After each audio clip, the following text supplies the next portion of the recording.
Hello everyone and welcome to the YTMB Builders Thursday night general hangout.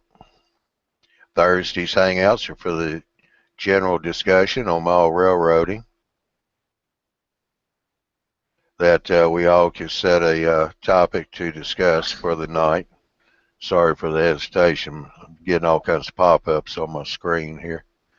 But my name's Johnny Reb. I'm from Southeast Rails. Thursday's hangouts are the proud sponsor of the YTMBuilders.com channel, the e-magazine, and the YTMB Builders live show, and also the Tuesday night presentations. You can go to YTMBuilders.com. There you can click on the e-mag, drop-down box shows up, and you can select sign up for the e-mag. That way when it comes out, you'll get a notification in your email. It is PDF, so that way you can read on a wide variety of different devices. So it doesn't matter where you're at, you'll have it where you can read it. The YTMB Builders live show, that's Saturday, once a month, the third Saturday. We got one coming up a week from this Saturday, July the 16th. With Big Bill and as the host, and Barry is the director of the show. Tuesday night presentations are every other week now. And let's see, we just had one with the Gino show with Bill Baronic talking about how to use your space for layouts, and that was a really good show. The next show will be July the 19th. That'll be the Barry and Mike Tech show. And they'll be talking about workbenches. What do you got on the workbench? What do you use? How do you like your workbench? How you got it set up, I guess. So that's going to be a good show, too. So I want to say thank you for joining in tonight's show. And we got a new guy on the block tonight, Mr. Ron, who's joining us tonight. He's kind of neat to hangouts and started to get the hang of how to use them. And all. We got the usual suspects on the panel. We got Tony, we got Bob from the Bob's Man Cave, Mr. Phil, MC2, Jim, which is Stu Live, Scott, the Hillbilly Railroader, Mr. Hawks, and Andy from Norfolk, Western, yeah. And let's see, we've got Curtis over in the chat. I'm sure we'll have a few more popping in there. So everyone's in the chat. If you got a question or comment, please put it in the chat. We'll be glad to answer it or point you in the right direction.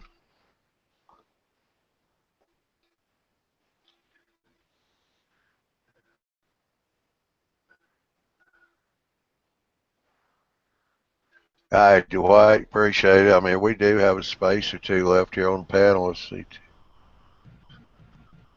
Yeah, we got one space left.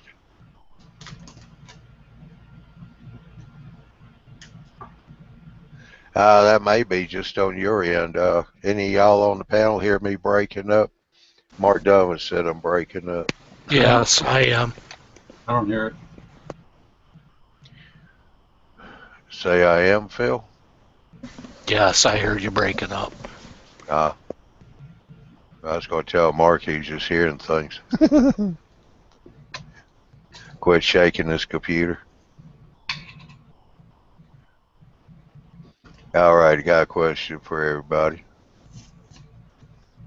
We got all these videos being posted. Who do you like to go watch when you're trying to figure something out? Kathy Millett just posted a new video last night doing oil slicks. You watched that yet? Yeah, I watched it last night. It was pretty good. I'm behind. I'm normally, when I'm home, I'm really pretty on point with videos, so I don't get too far ahead of me, but I've got several to watch, including hers, and of course I really like what she does. The presentation is good, the content is always exceptional, but I'm behind on it. I haven't watched that one yet. Yeah.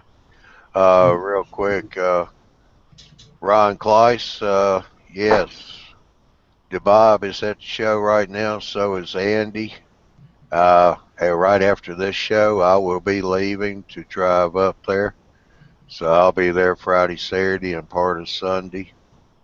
There's going to be a group of us there. We'll have to hook up.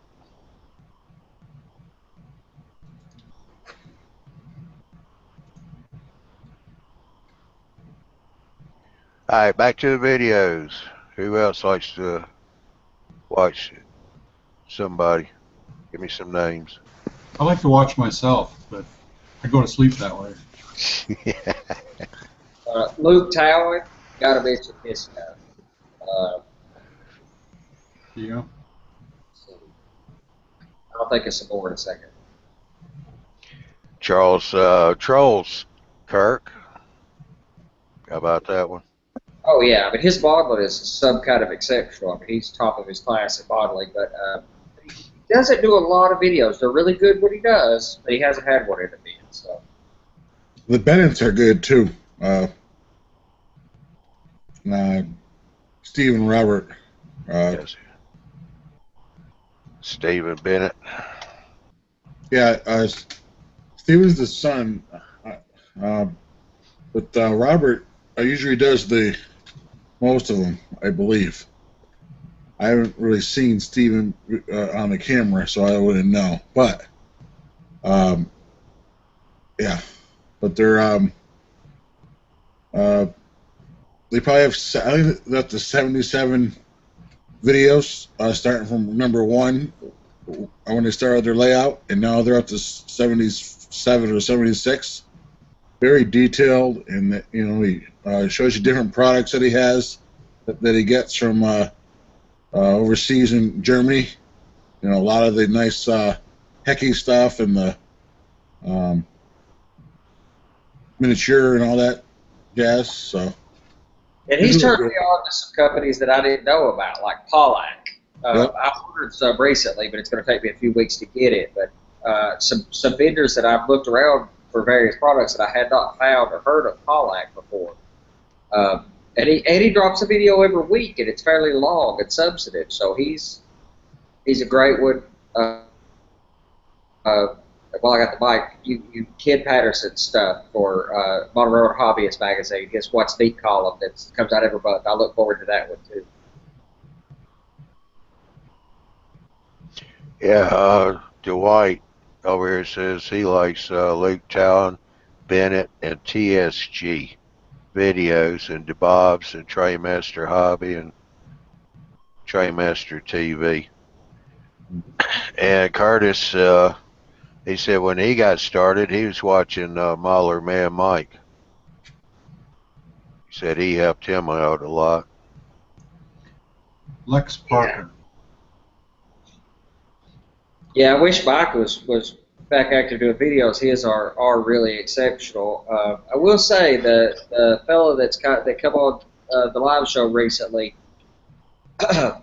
that's done a lot of structure videos. It's kind of picked up at the same kind of pace as what Mike was doing. Yeah. Kind of in depth on how to build a structure of particular structures, which are really good. But there's a few people, and I have to say Mahler Man Mike's one of those that stand out, and Luke Tower, and there's a couple others that turn a video about something into a really good storyline. Very professional, and it's got a story. That really adds a lot to the equation. That's something that I mentioned in my eMag article that's coming out in the next eMag, and it's something I talked about is YouTube videos that tell a story. So. Shameless plug. Of course it is, because we all know how good money that pays. So. I watch Lex Parker when I'm doing my trestle video. When I was building my trestle, I watched his stuff to figure out how he was doing everything. And so I kind of use that as a guide when I build mine. Yeah, his are really good too, and his layout. And there's been a few, like they had a Trimasters TV or one of those did a thing on his layout too. There's been a few times I've seen his layout in a few different venues, and while he's not an operator or some of those other things, his layout has got to be one of the top few in my opinion. Yeah.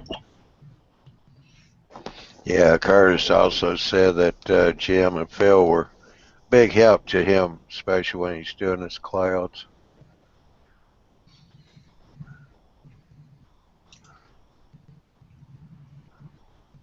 Yeah, you just pick up a lot in these regular hangouts throughout the week and weekends. So, yeah, it's always good to try and jump in on these hangouts, on the regular hangouts too. That can help you out. Yeah, I have a tendency to do that. I may, if there's something I want to do, I'll look on YouTube, just type in what I'm looking, watch a couple videos, and then ask the people in Hangouts, Yeah. what they're doing or what they're thinking. And it's the Hangouts during the week, the nightly Hangouts have helped me out a lot. Ditto. Yeah, we like Jim's wallet. I should have said that. Jim's got a wallet? Well, he used to. He blames us for running it dry. Oh, true.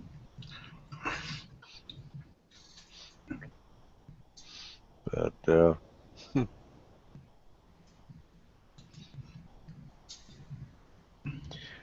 so what you been up to, Mr. Hawks?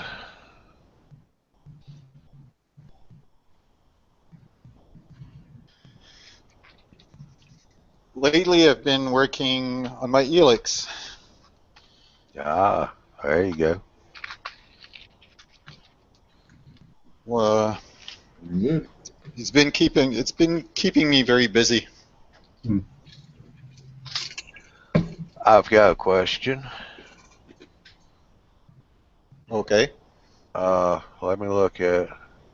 All right, where your uprights are in between the wraps, did you add a piece there to support those, or looks like a thin piece of plywood coming out from under the actual wrap of the Helix? Are you talking about this? Yeah, that's your support. Now, what it's sitting on?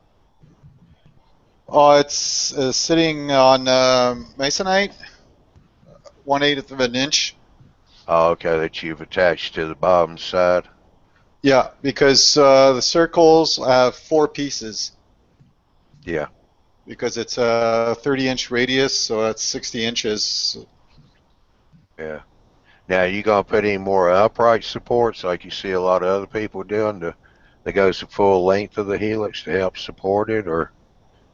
No, it's about it, because that's my last row. Oh, okay.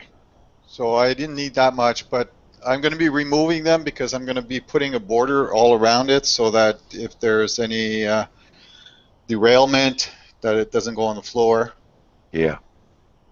Oh, live dangerously. But today I had my first run to make sure everything was okay, and everything's working perfectly. So I'm very happy with it. Yeah, that's good. I see it's double track, so you're gonna have one track going up, one track going down, or? No, there's 2 entrances to the Helix.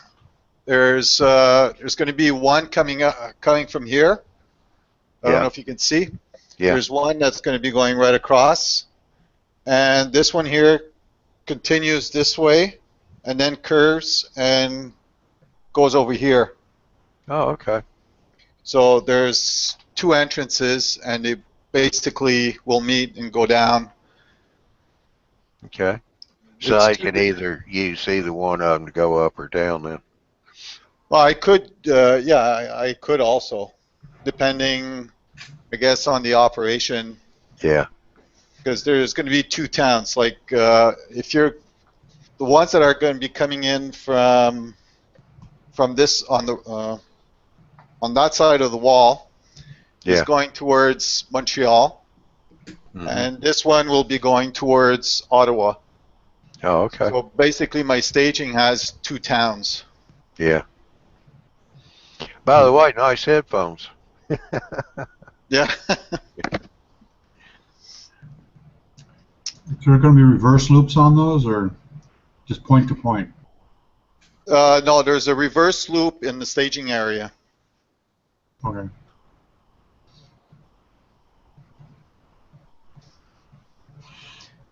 And on top is going to be there's going to be a huge industry. It's going to be my brewery, which should basically will fill up the entire top section. It's going to be huge. Yeah. Sounds like Donald Trump. It's gonna be huge.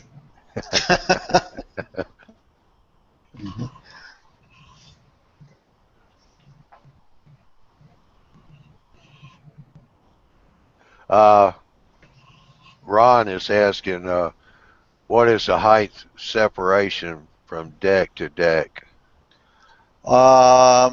The blocks between the levels are 4 inches, so I've got about 4 1/8. Yeah.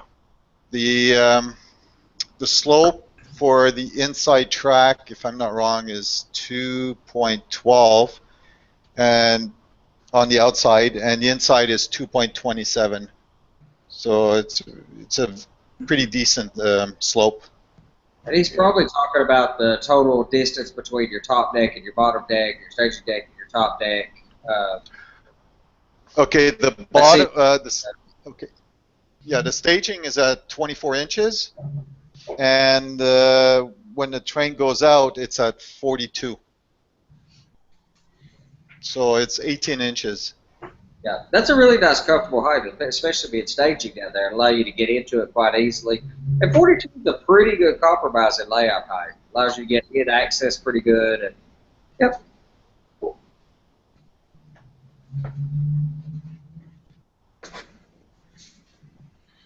The 42 inch is basically the lowest it'll go, but on my layout I go up to 45, I think.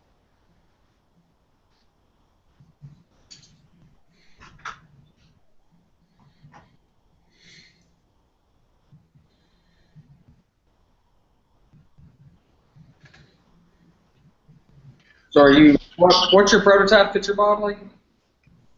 Pardon? What prototype are you modeling? CN, CP? CP. What era? 70s. All right, that's a good one. Except for one part of the layout. I always wanted, I wanted to build the, what do you call it, intermodal? Intermodal. Yep. Yeah, but that only came out in, I think it's the 80s, early 80s. Well, you had piggyback trains or TOFC, whatever it is, trailer on flat car, TOFC trains in the very late 50s. That was being first experimented with and used. So they had loading facilities for TOFC. Now that's not container freight, but it's trailer on flat car, and they have the loading and unloading facilities for that as early as the late 50s. But it's your layout too. You know you have flexibility to, you know. Yeah. Curtis made a comment here. I still have not found a video maker to come over and help. LOL. Yeah, he almost had Phil talked into it, but then Phil decided to get married. He couldn't make it. None of us could talk any sense into him about it either. So I fell and hit my head. What can I say? I'm glad to finally have an explanation because I hadn't figured it out yet. That makes sense. Yeah, but it was Marie's foot that caused the fall. Shh.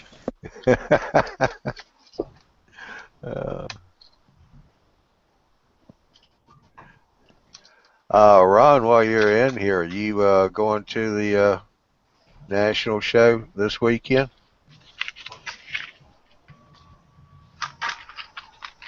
No, I'm not.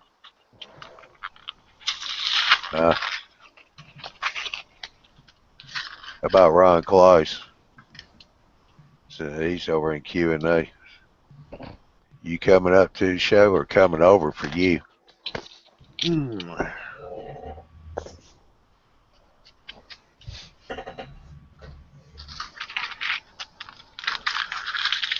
Are you about set up and ready to go, Jim?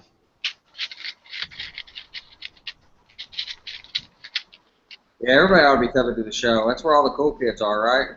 Yeah. Well, if you're going to one next year in Orlando, I'll be there. It's in Disney World. Yeah, I'm going to go to Orlando too. It don't even take trades to convince me to go to the beach, but trades and the beach, yeah. And that's awesome that it's in Orlando. That's like a win-win. All I have to do is tell my wife that I'm taking you to the beach this weekend, this summer, honey. I'll be trade park stuff. Mr. Hawks, if you don't mind, could we mute your mic, please?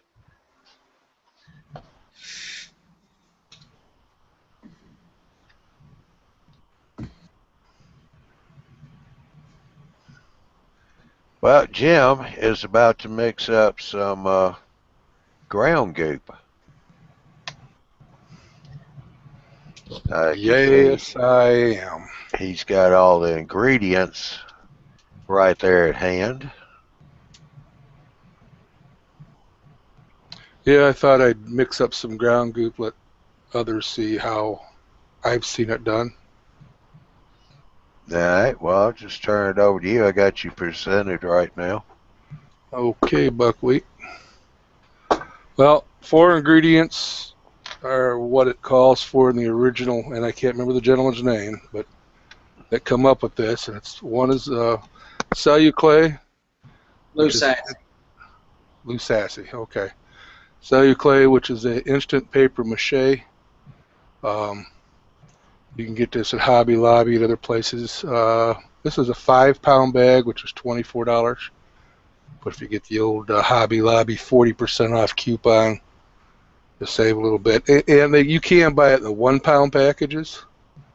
And 1 pound would probably make up, I don't know, a little bit. But I'm not planning on using all 5 pounds. The other thing is vermiculite. I had to shop around to find the actual vermiculite that's in the smaller granules. And I found this at Ace Hardware. It is an 8-quart bag, I believe it was. Yep, 8-quart bag, and I think it was about $8. Then you want household paint, a latex, tinted on whatever color you want. I tinted it a light brown. I don't know if that light's showing that well there, but you can see the difference between the paint stick where it was the natural wood and the tint I went with. And then some Elmer's glue. You can buy this at some places, a whole gallon of it for like $12. I bought this at Menards. That's where I found it for $12. The original recipe calls for equal parts. So however you want to mix it, 1 cup to 1 cup to 1 cup to 1 cup. One of the YouTube videos that I watched here a couple weeks ago, they also call for like a capful of pine saw, but that's to keep it from getting mold growth on the unused stuff in between storage times. The gentleman's video that I watched had it stored in a bucket for 8 years. And what he did was he had it all mixed up in there, and he patted it down into like a dough ball. And then he took saran wrap and stuck saran wrap around the top of it to kind of help seal it off. And 8 years later, all he had to do was add just a little bit of water to thin it out a little bit. So it's got really good storage time on it. I don't plan on at least my first batch to last that long, so I'm not going to add any pine salt, so I don't worry about storage. If you're not using it on your whole layout right away, you might want to try to make sure you get at least a gallon of your paint so that your color doesn't change between batches. And that's why I like to use a measuring cup. Now, somebody else we know doesn't measure any of it. He just puts it in until it looks the consistency he likes and calls it good. But I like to measure things so that my consistency stays fairly close from batch to batch because I don't have that good of an eye to do it. So we'll get started here. And we're going to put in, I'm going to mix the 2 dry ingredients first. Now I did kind of fluff this up. This comes celluloid comes really compressed hard inside the bag. So you got to get in there and kind of fluff it up, and it gets lots of dust around. It looks like dryer lint. It looks like you just cleaned out your wife's dryer. Lint keeper, catcher, whatever you want to call it.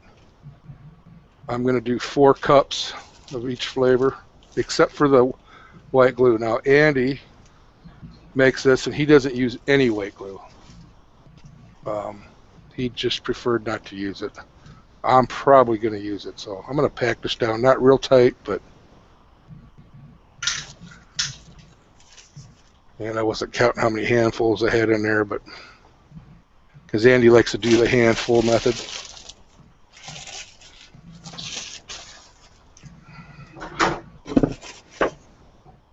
So we got a fairly compressed 4-cup load. Let's see how dusty that is when I dump it in there. Pretty dusty. And then we're going to go 4 cups of the vermiculite. Again, this is the real fine, and I'll show you the consistency after I get it poured. If I don't pour this all over everything first.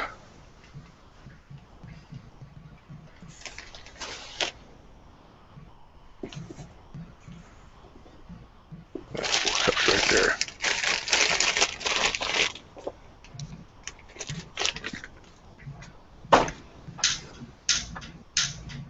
Let's see if I can show you the consistency of this. It's a real fine.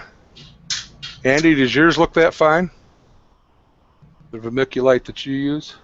Yeah, it looks identical to that. Actually, I think I looked at your bag a second ago. I think it's the same exact brand. It's back up from Menards. So. Okay, Menards didn't have it when I was trying to buy it, so like I say, I had to go to Home Depot. But so now I got 4 cups of the vermiculite and 4 cups of the celluclay. So I probably should have put a face mask on. Whew. Boy, is this dusty. Put a lid on here to help.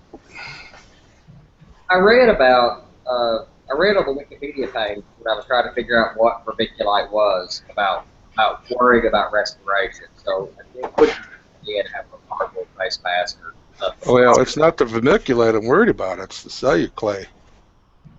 Celluclay has, I believe, some kind of a plaster in it. I don't think it's just a plain paper, because if you mix it properly with the water, it makes a clay substance, just like modeling clay. And then you can model, a soap dish or whatever, and then air dry it, and it turns hard just as if you had used modeling clay, air dry modeling clay. So I'm worried about what's in the other stuff. But anyways, we're going to make it a pretty good sized batch here. I haven't been too worried about the celluclay, but and I read a little bit about it too. But the vermiculite, read the Wikipedia page about it. It's a byproduct of some manufacturing process, and there is some warnings about vermiculite. So. Oh. Okay, so now we got that in there. I'm going to see if I can't make a mess and get 4 cups of paint. You can make a mess. I got faith in you. Yeah, that's why I put down the garbage bags. And I stirred this paint up about an hour ago so that I wouldn't have to mess with it on the show. And to keep me from trying, I didn't have a pour spout. This is a cheaper type of paint. It's just in a can, so I've got a 1 cup measuring cup you get for the dollar store. And I will try to, without making too much of a mess.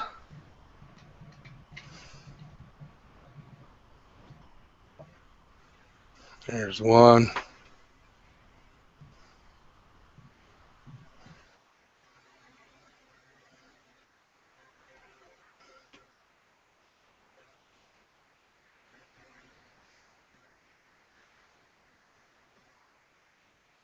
2,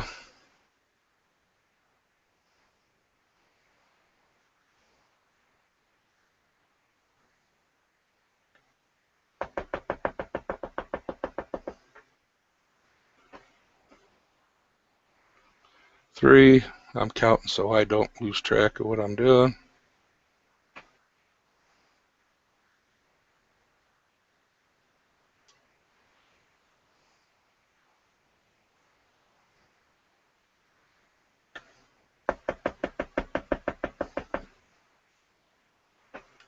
And 4. Yeah.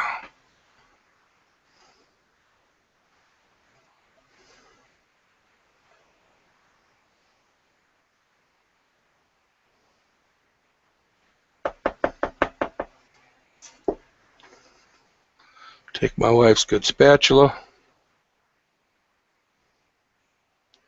See if I can't clean some of this paint off of here real quick.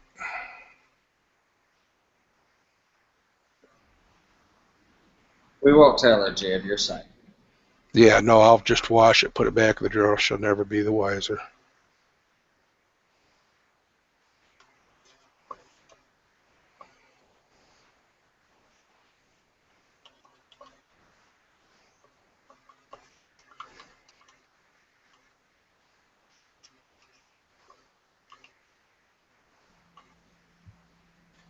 Is that anywhere for any place that your scenery is going, Jim, or is it a special amount? This is going to cover every inch of my pink foam. Instead of painting it, I am going to put this down. Now I'm going to take a quick break to rinse this paint out for this. And you could get it. You could get it pretty doggone smooth. So part of the reason that I mix the way I do, where I basically mix it by hand, is so that I could use more vermiculite on steeper surfaces to give more bite for the dirt or leaf or ground foam or study ground or whatever you're putting down. It gives more bite, so I put more texture on the sharper surfaces. Areas where I want it to be pretty doggone smooth, like areas of field grass, etc., I use much less vermiculite, and then once I get it down, I will let it set up just a little bit, and then I'll get my hands wet, my thumb wet, and rub it. And you can get it smooth enough that, I mean, no problem. I've created gravel roads with it smooth and just lay a little bit of grout down on top, and I know I could create dirt roads with the same effect and just dust really fine dirt on it, and it would have that perfect rutted effect. So you can get it nice and smooth if you put a little vermiculite. Johnny, what you used some vermiculite that was really coarse, Yeah. like boulders, but Yeah, it was, man, yeah, it was about like boulders. But what had happened was after it set a day or two, or almost a week, yeah, the vermiculite had broke down and became smaller pieces. It was being absorbed into the mixture. yeah. David in the comments said vermiculite is exploded mica rock. Yeah. I read on Wikipedia about it. You know, I'm a curious guy. I have to about stuff and understand stuff. I read about it on there. There was some warnings about it a little bit, nothing serious, but just warning about using a mask. But they did say that about it too. I also had really good or much better experience.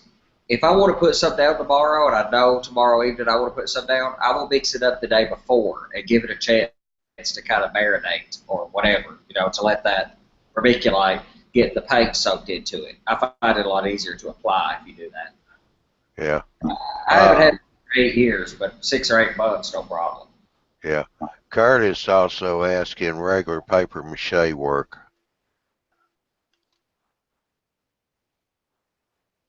Well, I don't know. The original maker of it, or whoever it was that invented it, said celluclay, so that's what I went with. Yeah, you don't know if that's what was available to him at the time or what Right. the deal was. No idea at all. I've used a regular cheap bag of paper mache. It's like $4, $3.95, and it's in a small bag from Hobby Lobby. I bought it first because I didn't want to drop $30 on a wild experiment, and it worked just fine. But it doesn't have near as good a coverage, so I would absolutely recommend the Celluclay. It's a better product. Yeah, and you can get the Celluclay in a 1 pound packages, but I got the 5 pound. I give Philip a pound and a half, almost 2 pounds or something like that. So I knew I'd have enough left over for me anyway, so I hope. I don't know. It just said 1 kilo on the outside of it when you handed it to me. Yeah. Yeah. There in the middle of the shopping center parking lot. No, it was in a bar, yeah. Yeah. Now, we were going to a bar to meet for the first time, and I put it in a Ziploc baggie. And because it looked very much like a certain powdery substance, I just got the bright idea to write 1 kilo on it. Yeah. And just hoped I didn't get pulled over by the police on the way. Yeah. Then I would have been late, I'm sure.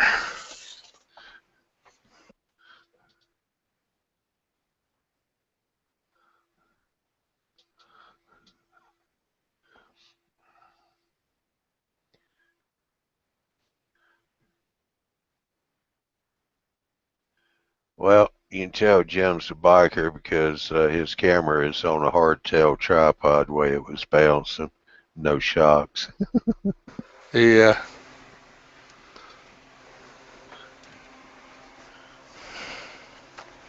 And you can tell I'm a clumsy one because I'm making sure everything's closed up before I move to the next step, so I don't have one of the oops moments, which I'll probably still have. Now, Andy, when he does his, he does an egg glue. I'm going to do half the glue.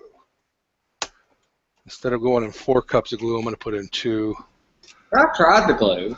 Nothing against it. I've tried it. The difference is with the glue, it gets really hard, which may be something you absolutely want. Absolutely. But in my case, I like it where I could just shove trees through it real easy. So. Well, I like to be the mad scientist, and I'm sure I'm going to need the little extra liquid. Yeah, I often have to put like a thimble full of water or something, just a very small amount of water in mine.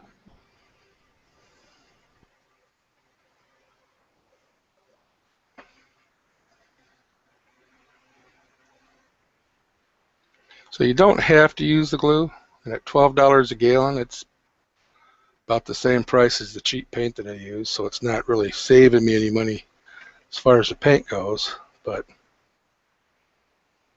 I figured I'd put some in there.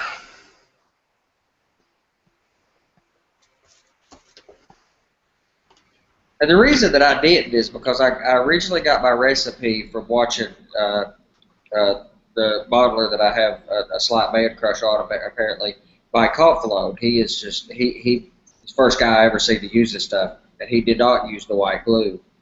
But I went back and watched other videos, and most everybody does use the white glue, but Mike Confalone didn't. So.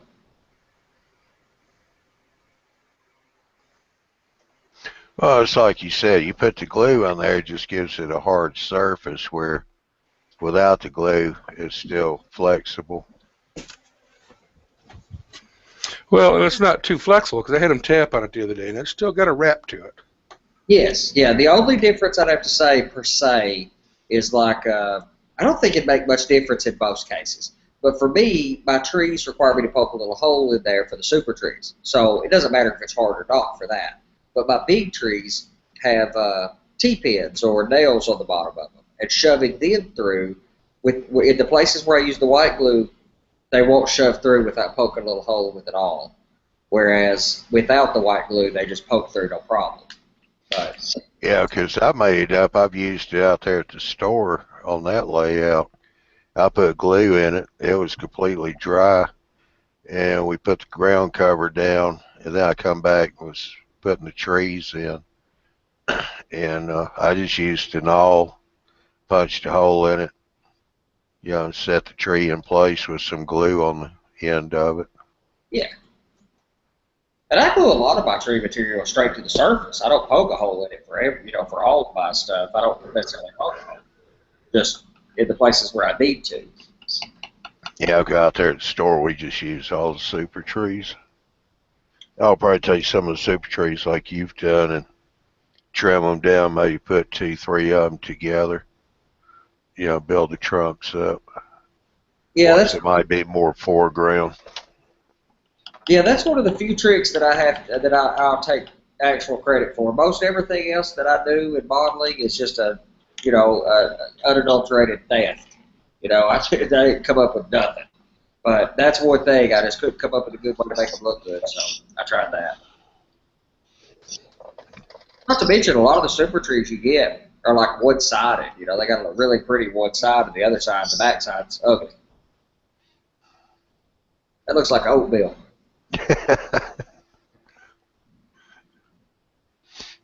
This show is not supposed to make me hungry, Jim. This is not like Food Network, brother. Mute your mic, Jim. I know you were talking. It's a good thing you couldn't hear me.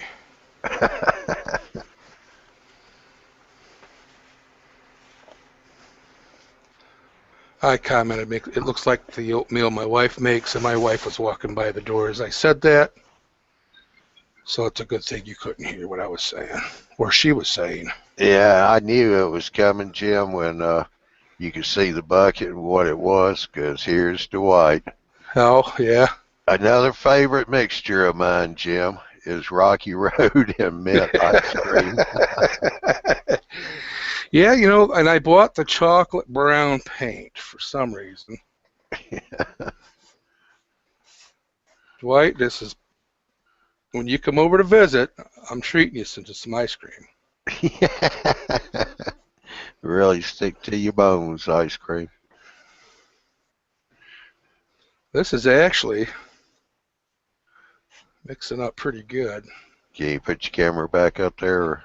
Yeah, in a second here. All right. I was trying to make sure I got it mixed up pretty good so you can see the consistency it should be without me knocking the camera over.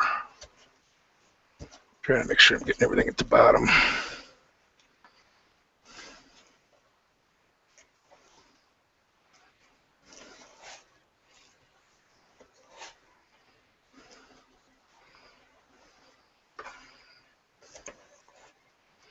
Well, looks like I got pretty much. I can keep mixing some more here, but... Yeah, Dwight said he's on his way. There you go, Dwight. Here's. Come and get it, brother.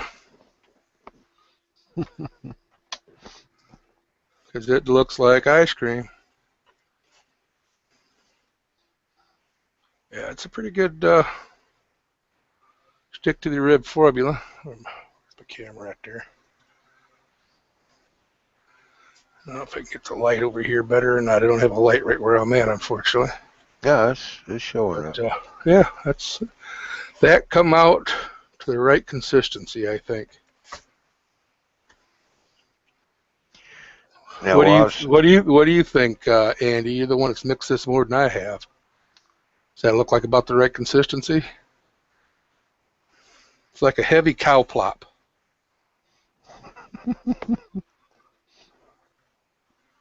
I think Andy stepped away for a minute. I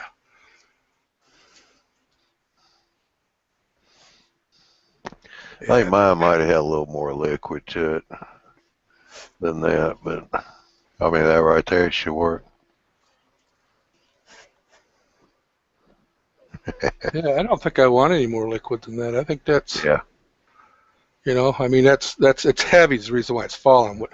Once that first piece falls, that's sticking on there pretty good. Yeah.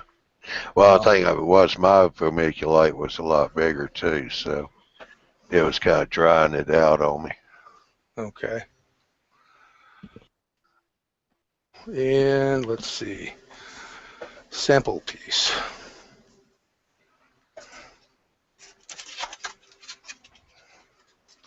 Get part of my mountain so they can see magic in action. And I just got some on my hand. I didn't wear my gloves. Woe is me. How you doing, James? He's over in the Q&A.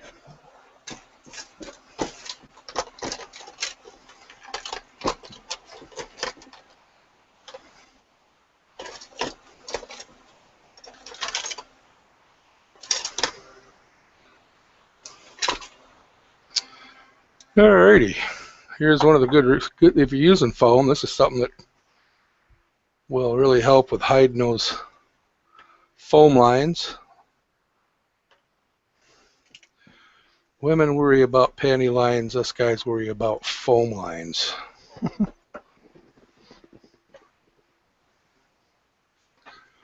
Just gonna slap it on there, spread it out some.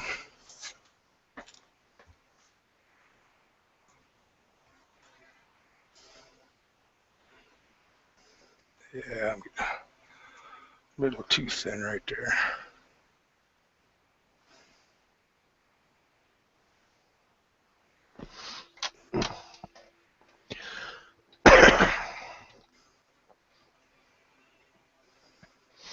Another good thing about that stuff is, Jim, while you're putting it up there, if you want to put any kind of erosion lines in there, you can do that too while it's still pliable. Yeah, that's a good idea, John. Why didn't I think of that? I was fixing to say That's why you get paid the big bucks, John.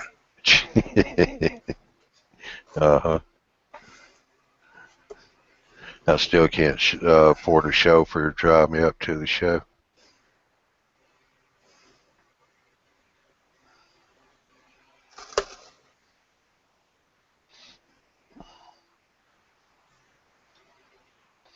And James said, very good, trying to learn something. Alrighty, that's all I'm going to do. Well, it just shows you how it covered right over that two foam lines there. Besides, it's covering over the foam as well. But I just smoothed it out. Like John says, I guess you could put some erosion lines in it if you wanted to. If you wanted to take the time to try to. Yeah, I'm no artist. I'll just cover right over there right now. I also saw Mall Railroad magazine, probably about a year or so ago. They were doing an article. The guy was using this. He covers the area up. Now, he had a house, a farmhouse that he was going to put down right there in that area. And they covered the whole section up. Once they got it all covered and it's still wet, they took the farmhouse and set it down where they wanted it, kind of mashed it in, and then picked it back up. That way it left an outline of the base of the house. Right. Once it was all dry, they took and when they put the house back, now the ground actually came up and blended into the base of the house. It really looked good. There we go. Oops, that just snapped on me, but I can snug that right in there. So if you got some rocks that you want to put in while it's wet, you can snug that right in and hide some of your seams on your rock.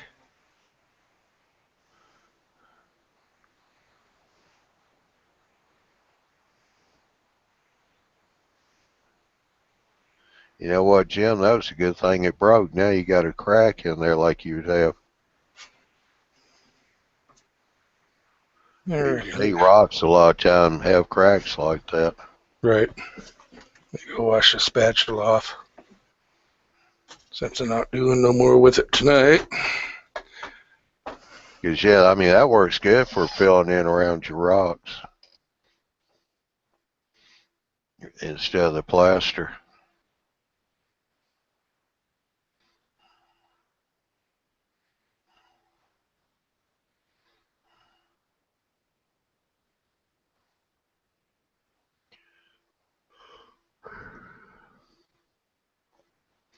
So you coming with those trees over there, Tony?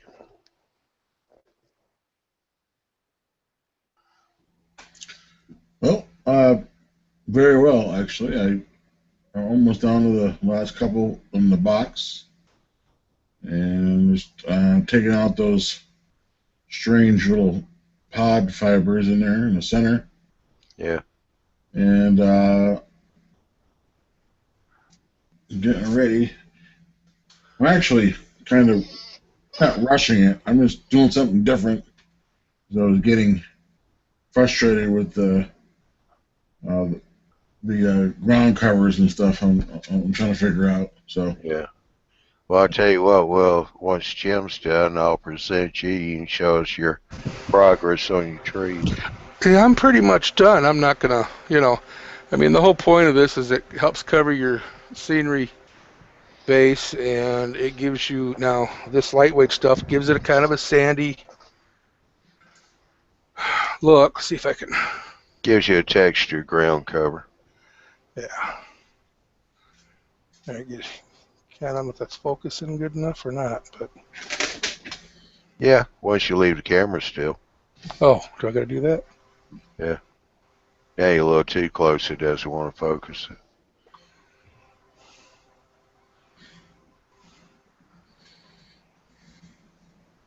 it. Anyways, so gives you a textured look.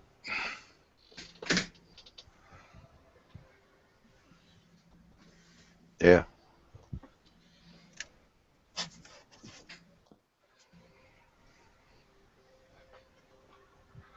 I like the looks of it already.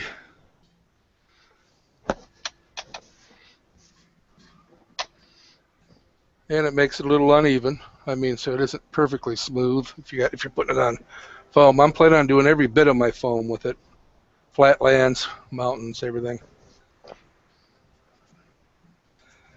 At least a light coat. Yeah. And I did that at 10, what is it, about 10:30, 10:45. I put that under. I'm taking a time and see how long it takes before it starts to tack up good. Should be dry by morning anyways. Oh, yeah, it'll be dry by in the morning. Yeah. Now they can see how I carved my foam as it went up each 1-inch layer. You could actually, if you wanted to, just make each layer a little bit smaller. Yeah.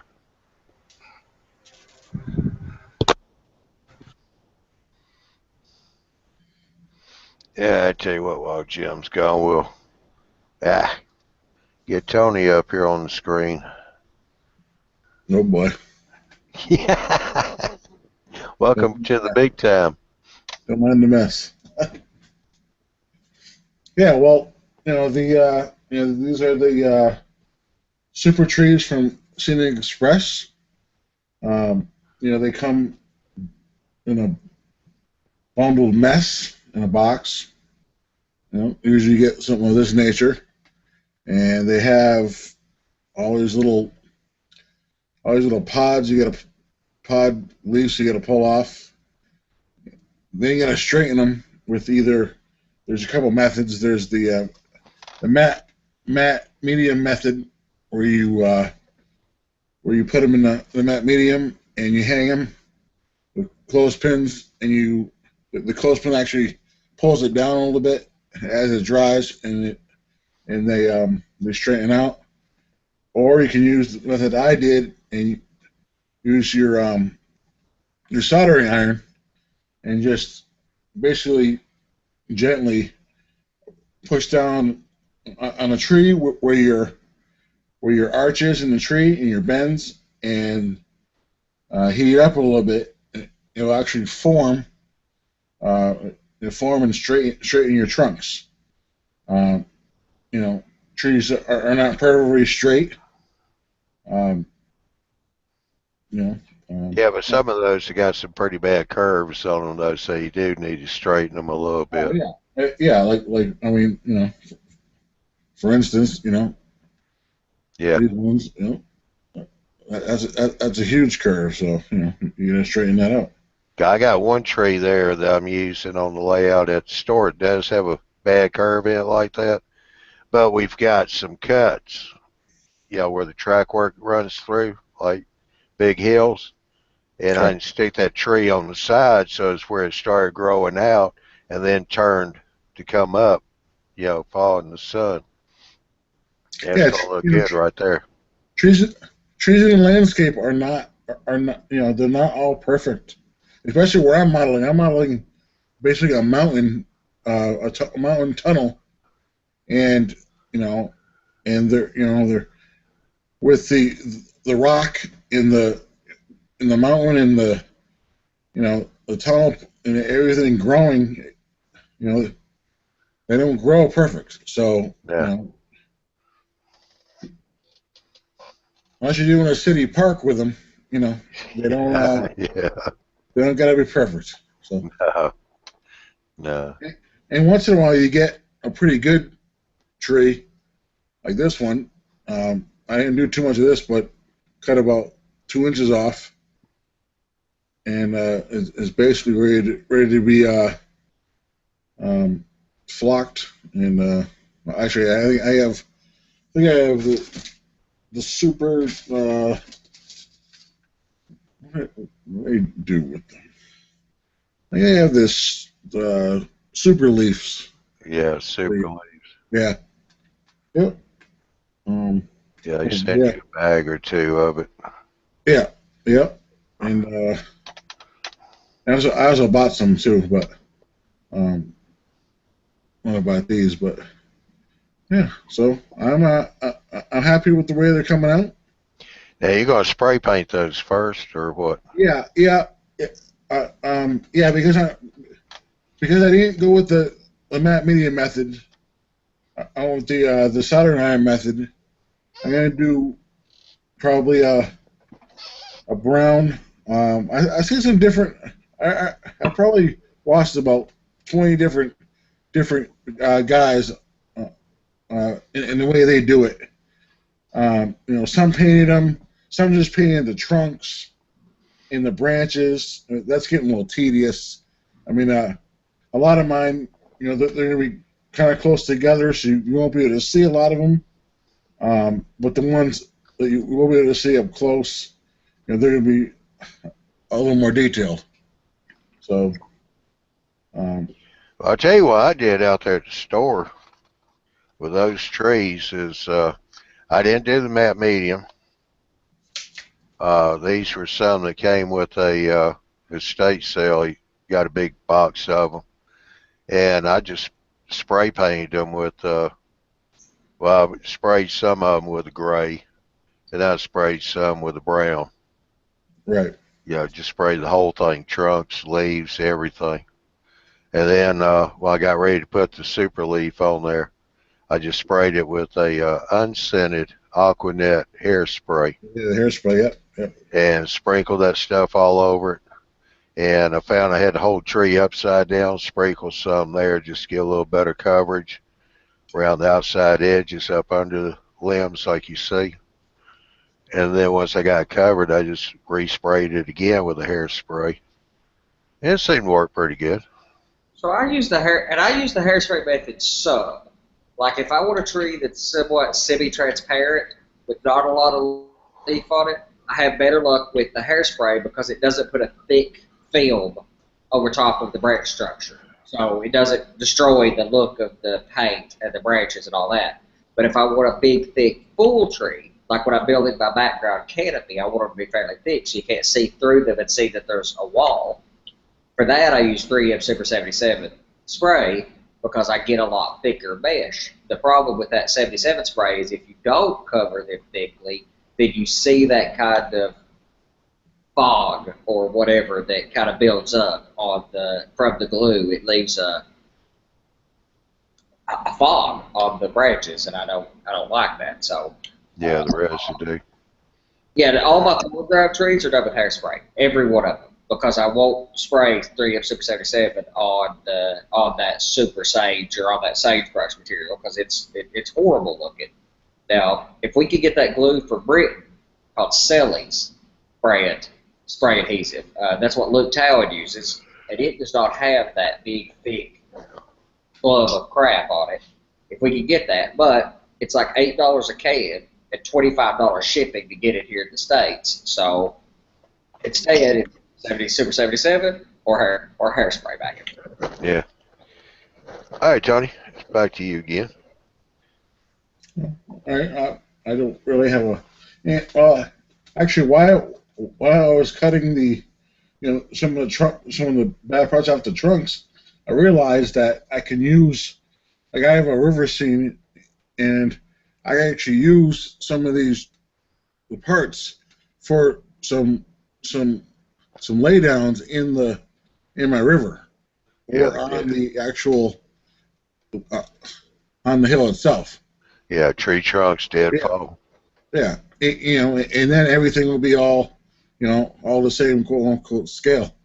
Yeah. I don't Now, have to go outside and dig them up or yeah. cut them down or whatever. Also, you're gonna have a bunch of loose stuff in the bottom of the box or bag from those super trees.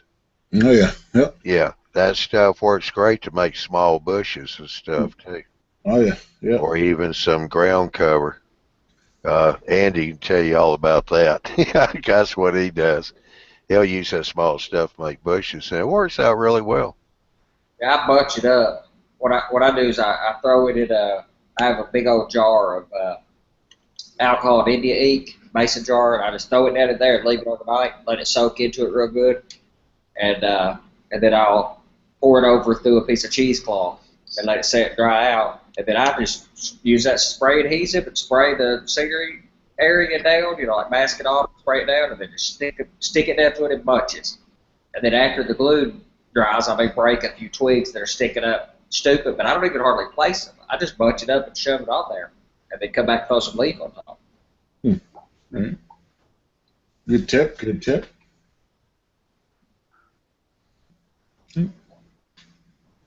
Yeah. That's all I really got to say about that. Super Tree is about my favorite material out there to work with. I mean, it's what I use on the sagebrush. I glue it to that. I use it for bushes and brush and underbrush and crap like that. I use it for. I glue a bunch of them together. I've made a few. A lot of the trees that come in there have like one side that's flat with nothing on that side. So I took three of those, shoved them together. Yeah, I'm sure you got plenty of them that are like that. Yeah. One side. So I took three of those, shoved those three together, kind of held them together and tack glued it with CA. Those three together. I just worked my way up, pushing them in together, pushing the center trunk in together, and then I coated that with wood putty.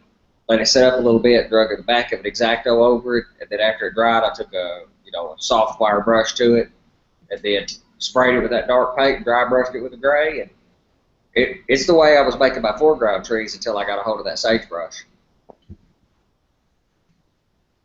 So, what we're going to do is next week we'll check back in with you, Tony, to see the progress on your trees, and we'll check back in with Jim, see how his ground cover is working out too.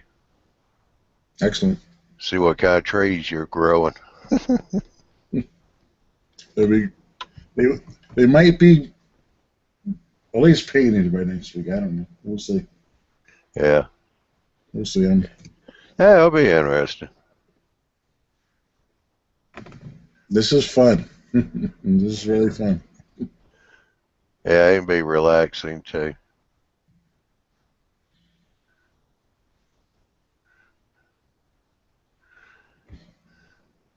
So, Mr. Ron, you still with us? Yep, I'm here. Since you're the new kid on the block, I'm going to kind of put you on the spot just a little bit.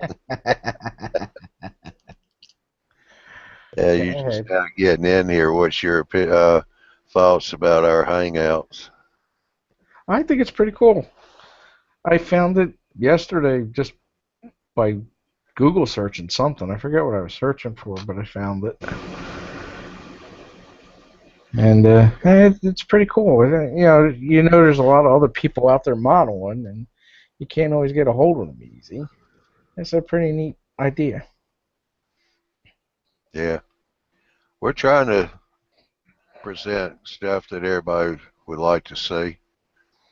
So if you got any ideas, definitely let us know. Well, the one that I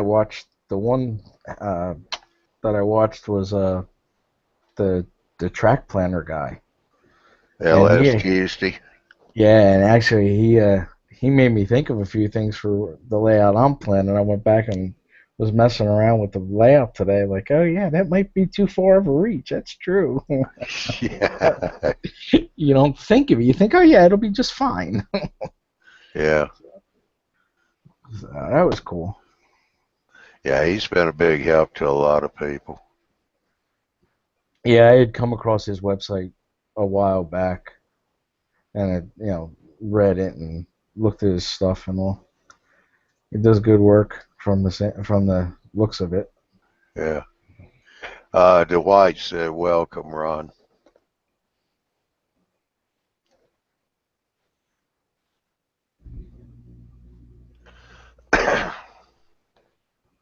Yeah, like I said, you come up with ideas for shows, whatever, let us know.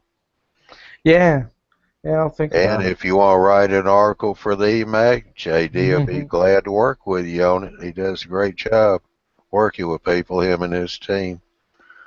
Yeah, Have you seen the EMAG yet?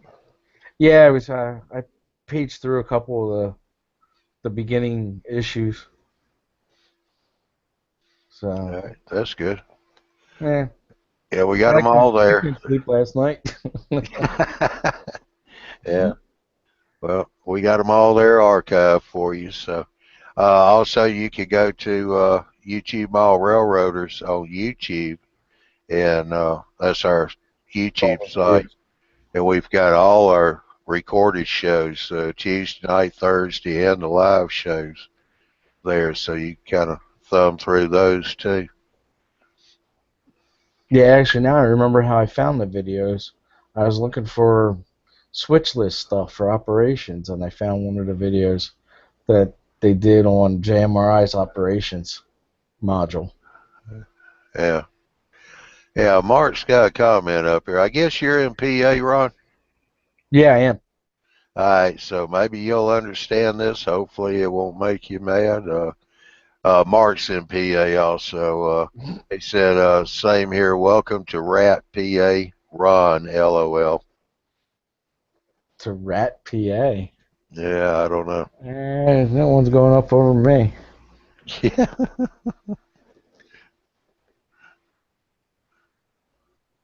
But, I know where I'm at, they call it Pennsyltucky. uh, Anything once you get an hour west of Philadelphia, it's like being in the South. okay. It's all it's all smaller towns and close knit communities and all that stuff. Yeah, countries. I mean, a lot of Yeah, farmland. yeah, a lot of farmland, a lot of just the easygoing. You know,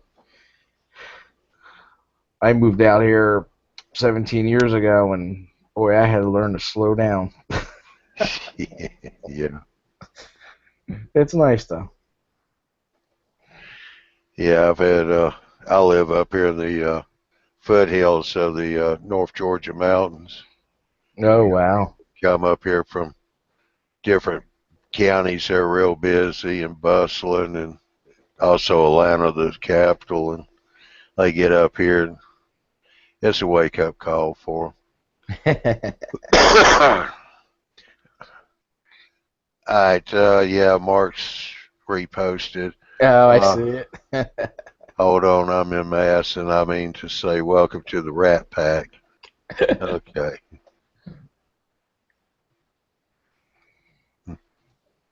Uh,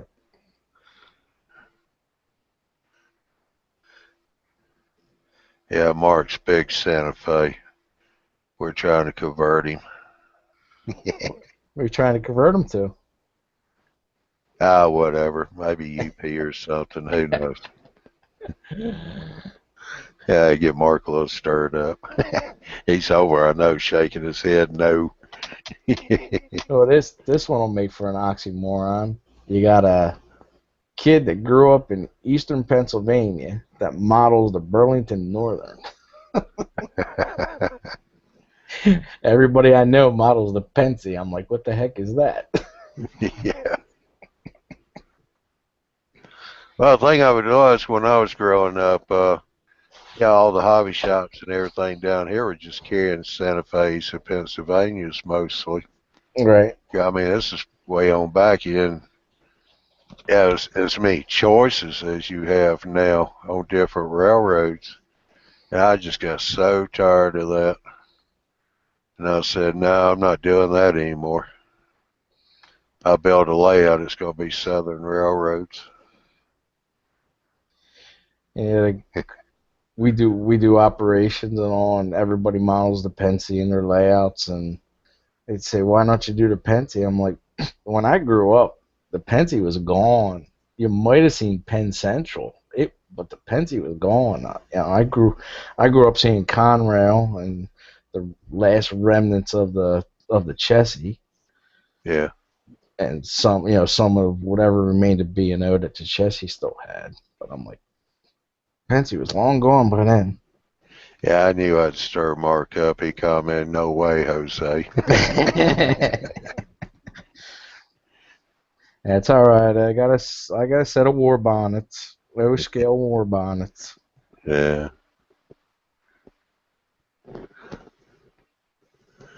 I think everybody has them. Yeah. Well, I want to say welcome to the community, and Well, thank you, sir. hope you enjoy it. Yeah, like I said, it's a neat thing. I think I'll share this around. We have a session on Saturday, so Okay. Yeah. maybe I can get a couple more guys out of it that'll take a look at it. It's a Yeah. great idea. You don't have to be a newbie either. We like to get the experienced people in here because they can help out with questions and help people do stuff. Oh, you got to have experience to be in here? Yeah, no, but we like to have a few anyway. Yeah, that would happen. We have a good time. In my group, we got a retired Norfolk Southern dispatcher and a retired Conrail conductor. So Conrail. Okay, we'll try to yeah, hold that against him, but Conrail and Amtrak. okay, that's not so bad. I got some respect for Amtrak. And we mess with them every time we give them a passenger train to run. We always make sure there's GG1s on it because he hated them. By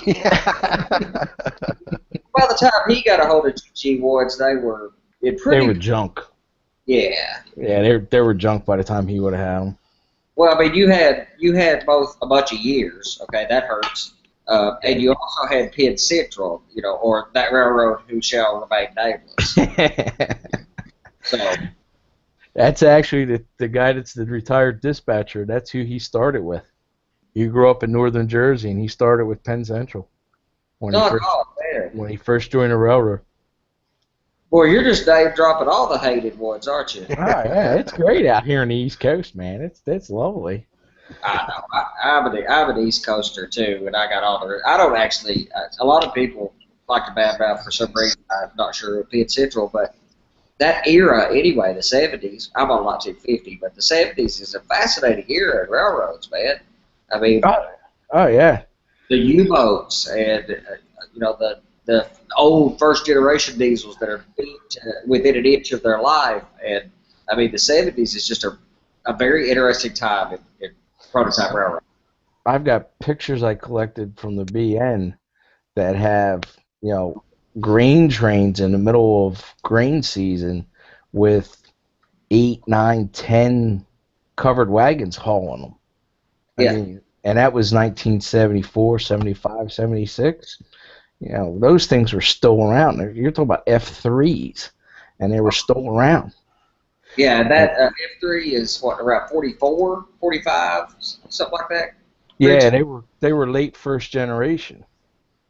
Well, I mean, in 1950, I'm running F7s, but they're brand new in 1950. So the F3s predate that by a bit. So by 1970, those things are getting some miles on them. Oh yeah, and they were beat up. These pictures, they're color pictures, and they're beat up. There's smoke, all kinds of weathering on them, and all the oil and everything. It's just, you could tell they've been through the wars, and they're hauling grain. Yep, and that's a lot like, I mean, I model anthracite or coal hauling at Sea Jimmy, and that's kind of the exciting bit of it is these super long trains that are just loaded with horsepower on front end, which I model steam predominantly, but the Clinchville and some of those that run diesels, they had to really pack the diesels on, and that's just so that's kind of same kind of environment that you're modeling. And, you know, well, I mean, it's not mountain railroading, but it's same kind of railroading.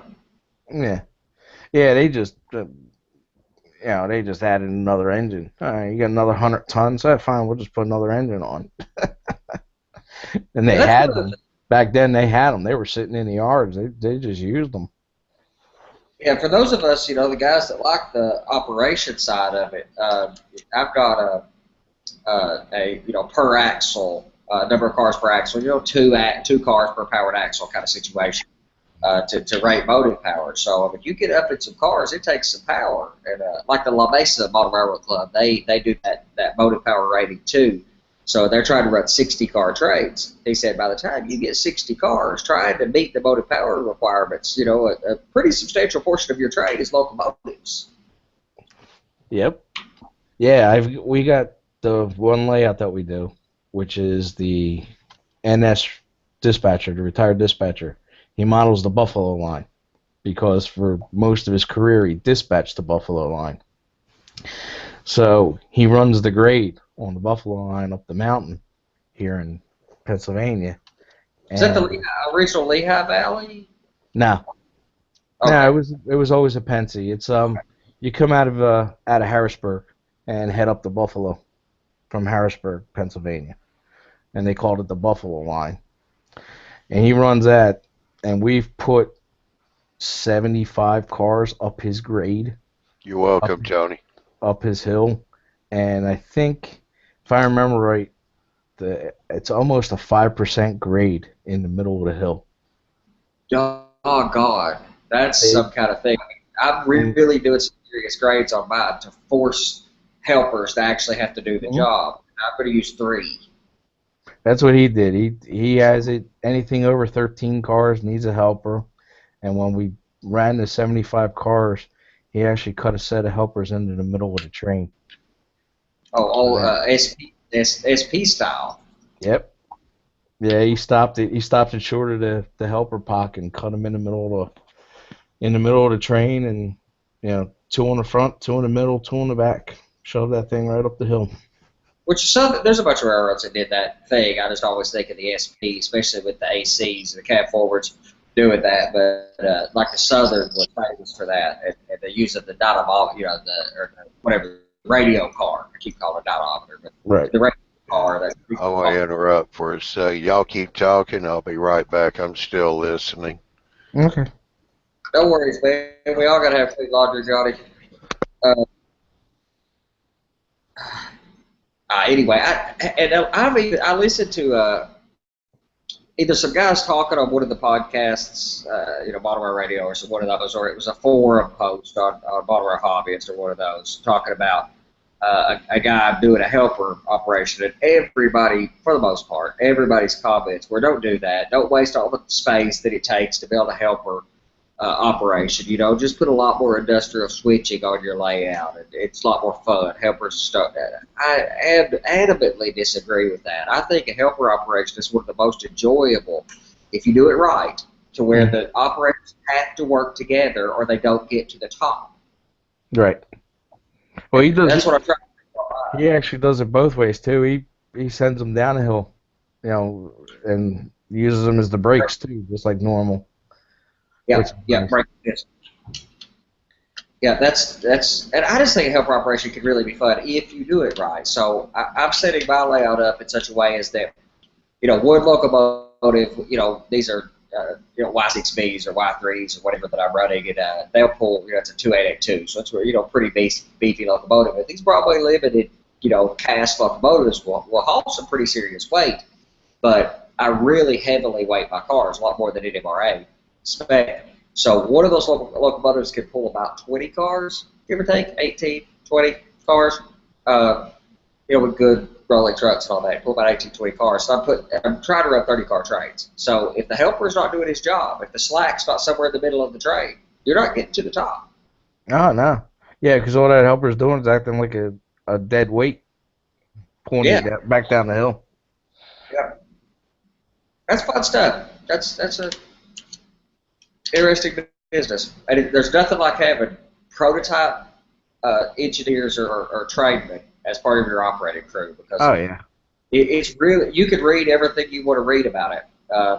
I worked for Norfolk Southern for a very brief time as a late teenager. I was like 18, right before I went to the military for as a yard hand at Severe Yard for like 4 months. So I didn't learn a lot, but just being around it, there's a certain experience it's a little different. It's hard to read.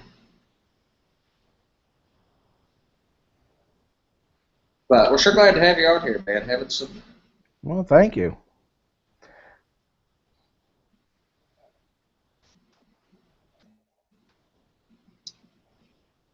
I like this is a really nice layout. I just hate paper magazines. I know that's such a first world problem, but I mean, all the magazines, Model Railroad Hobbyist, Model Railroader, all come, Air E-Mag, all come on my, I've got every one of those on that, and I'm so spoiled. But Craftsman, one of the best magazines in my opinion, a great one. Well, Model Railroad Hobbyist is pretty great, but you've got to have this damn tree. But this, I had to get it. The CWD, the Chicago. This is a really nice layout. Mm.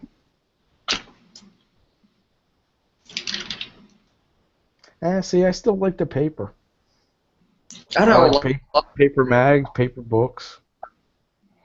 There's a lot of people do, and I have appreciation for that. I have some of those hang-ups in other ways, that I still feel like some of the older things. Like, there's a feel to certain things. There's some things that I do like the feel of, but I would never want to deal with CDs or records ever again. That's just, or DVDs or any of that. So, and I kind of feel the same way about a magazine. I mean, I'm on the road all the time, and the ability to pull up any of those magazines is pretty nice. Yeah, that is nice. When Model Railroader put everything on all the back issues on that CD collection, I bought that. That is nice having that. Yeah, they've got it. It's now web based, so I've got the archive or whatever Right. service, so I can go back and look at those. And Model Railroaders went downhill. I know everybody says it. It's common fodder to give them a hard time.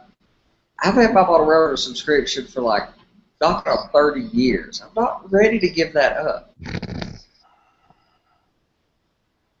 So, but I'm glad this one got renewed. I'm glad that they got sold. Yeah. Yeah, Andy. Sir. Curtis said read Bob Walker. It's near the back of the mag.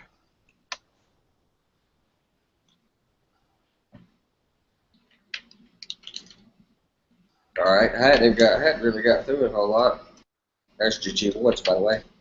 Well, while you're looking for that, yes, Daddy DeWhite, I will be safe, I will stay awake, and I won't forget my meds.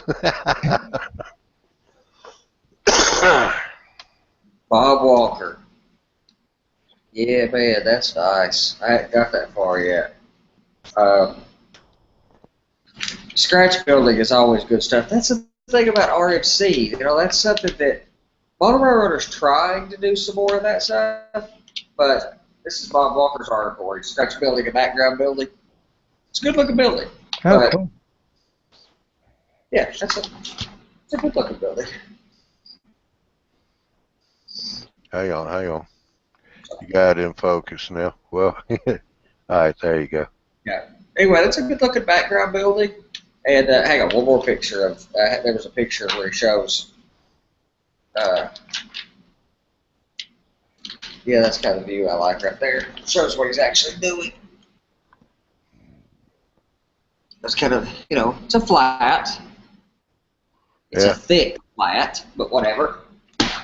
But scratch built the doors. That's good. Good. See, that's the thing. That's what I love about RMC so much is that they really showcase some pretty fine work. And the layouts are just unbelievably first class. Here's a New York Central layout. And they have such good articles, backgrounds, painted versus photographic. Add that to my list of things I love to argue about. Getting to be a long list. I get it. But I've seen good both, but gosh, it's hard to argue with. Photo backdrops are just really hard to argue with. I mean, look at that. Photo backdrops. Shine is, that's the problem with magazines too. Get a position, but just photographic backdrops. I mean, that scene looks like it goes on for absolute ever. And it's probably a foot deep, you know? And that's pretty hard to do with paint. Yeah. I mean, Phil's a good artist. You know, he can paint that kind of stuff. I can't draw a stick dude. So. Yeah, Curtis put up here. He's the one that tells you how to make styrene look like wood. Oh, yeah. Okay, yeah, Curtis. Bob Walker. Yeah, he had showed me a video on Model Router Magazine how to do it, and it was. Oh, it wasn't Bob Walker's though. It was something else. Somebody else did. Yeah, we've had a lot of discussion. That's been, add that to, again, to our short list of things that just seems to be a recurring theme, from trees to background arguments to, what else do I like to argue about? Never mind, I won't ask you for all those. That is styrene. I totally thought he was working with wood. And it is styrene. I'm not great with plastic. It's just, you know, plastic's great for Tupperware, but for buildings, that just. Yeah, you just need to practice a little more. You know, the sad thing is I went backwards at this. Back when I was when I was a teenager and bottled, I was fine with styrene. I mean, they were okay. Nothing wrong about them, but they were okay. Now I try to do styrene and I just glue everything together. And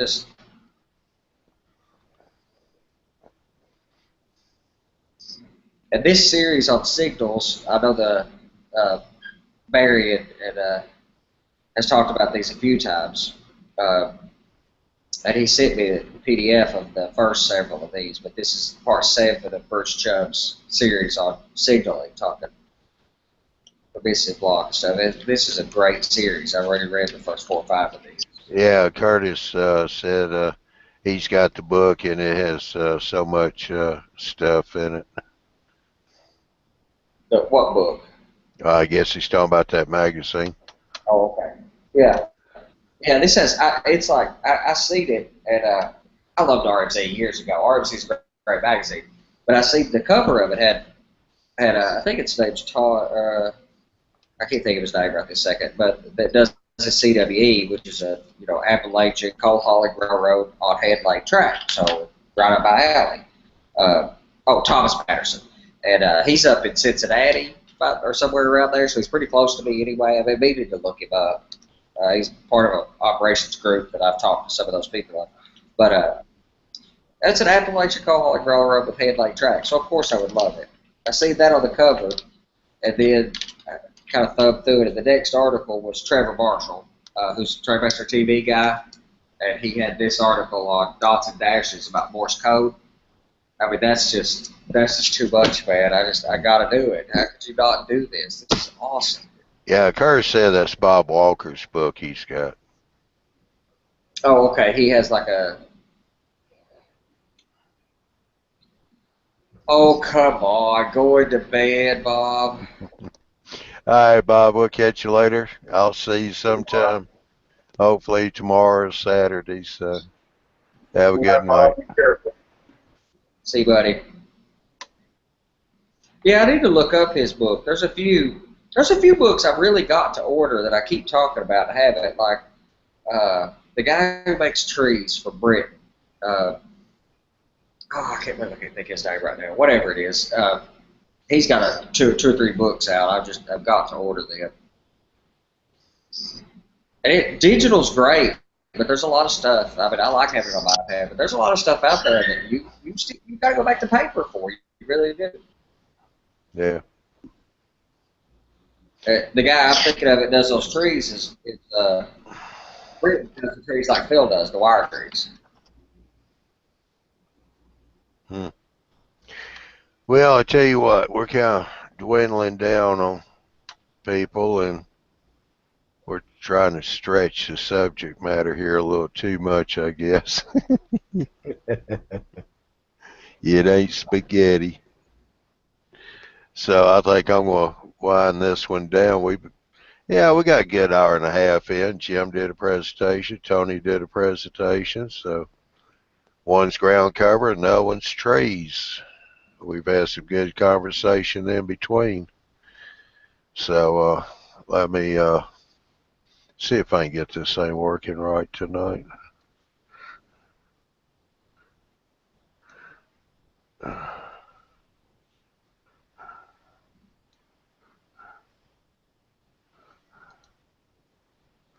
Okay. So, I want to say keep checking in on the YTMB website for all the latest news and info on Tuesday night presentations, the eMag, and the live show schedules.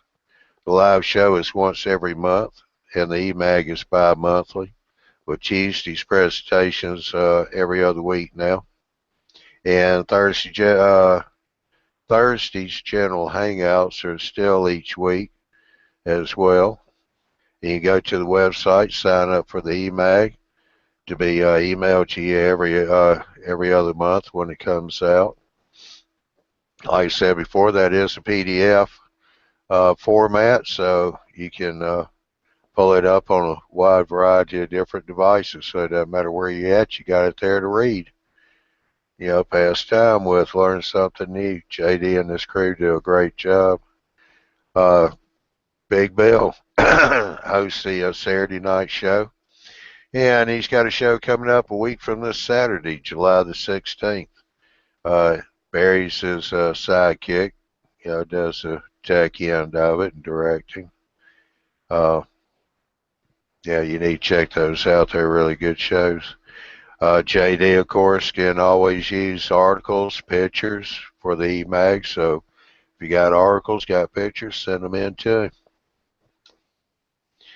And I want to say thank you for participating in tonight's Hangout. Also, all shows, Tuesday, Thursday, and the Saturday show, are all 9 o'clock Central Time. So check your time zone against the 9 o'clock Central so you know exactly what time the show is going to be starting up. And with that said, I want to say thank you for participating in tonight's show. Tony, thank you for coming in tonight. Ron, glad you found us. Spread the word. We also had Scott and Andy and Phil and Jim and Andrew from Australia on the panel, and Mr. Hawks was here too tonight, showed off his helix. He's got almost completed. We've had Mark in the Q&A, Dwight, Curtis, David, been quite a few, Ron Kleiss, or Class, I don't know, I think I pronounce his name wrong every time. But I want to say thank you to everybody. Scott, I saw you unmute. You want to say something? No, I just wanted to welcome Ron and thank you for having an invite. I was trying to get a word in edgewise, but you know how that goes. Well, now's your time. All right, with that said, I guess we'll put this one in the can for tonight. And I'm going to finish up a few things, finish packing, and I'm heading for Indianapolis in about an hour. So terrorize those people up there.